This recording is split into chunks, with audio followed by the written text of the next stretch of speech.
Yes guys, panibagong topic na naman yung pag-uusapan natin with regards to US immigrant visa.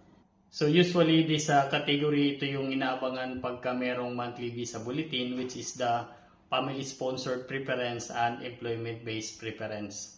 So bali dito sa topic natin ngayon is isi-share lang natin yung list of categories and symbols of the immigrant visa. So bali ito ngayon guys, pagka may monthly visa bulletin, so ito yung usually na dalawa ang may priority date na naghihintay, yung family sponsored preference tsaka yung employment based preference.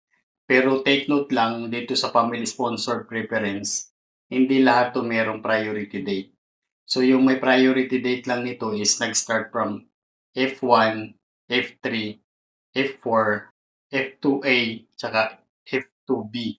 So ito lang yung usually ang may merong priority date na naghihintay pagdating dito sa family sponsored preference.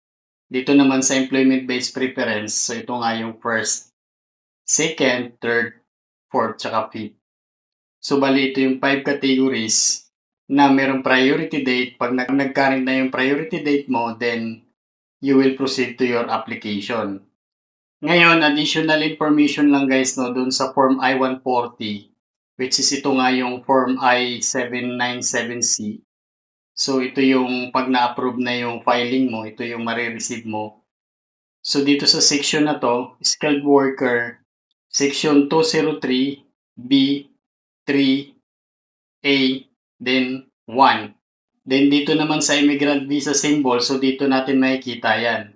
So kaya nga dito sa I-140 natin, ito yung category, then ito naman yung dito sa immigration visa symbols.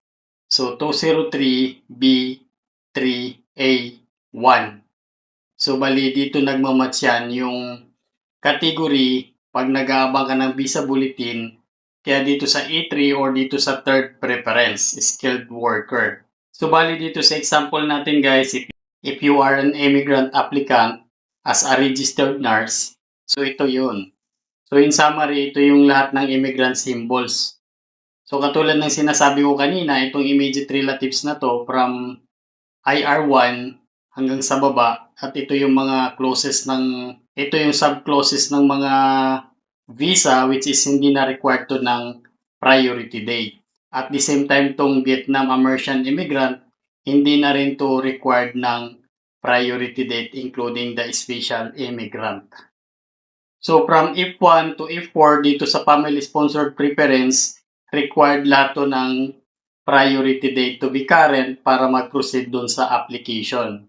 So check nyo na lang lahat dyan yung mga category ng visa na hinihintay nyo with regards to family sponsored preference. Then ito naman yung employment based preference. So ito nga yung priority 1, 2, tapos yung 3. So ito nga yung pinag-uusapan natin kanina, if you are applying for an immigrant visa as a registered nurse, your category is belong it here. Ngayon, si E3, kung meron siyang asawa at anak, ito yung magiging visa nila. So yung asawa ni A3, so yung asawa ni A31, ang visa niya ay A334. A31, tsaka yung anak niya ay A35. Child siya ni A31 tsaka ni A32.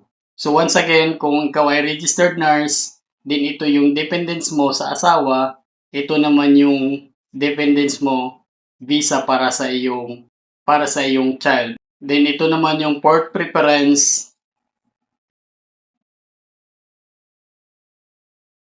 Then ito naman yung fifth preference category. So muli guys, so bali ito yung lahat ng employment-based preference. So medyo marami-rami talaga yung visa na different types of visa dito sa listing na to. So siguro kaya nga nangyayari yung retrogression. Pero hindi lahat to guys to retrogression. So merong mga certain category na current pa rin siya. So talaga ang major retrogression dito sa employment-based preference is yung A2 at saka yung A3. So medyo marami-rami nga yan. So merong annual cap kaya nangyayari yung retrogression kasi Meron lang siyang limited visa per fiscal year. So yun lang po yung may share natin ngayon. So maraming salamat sa inyong panonood.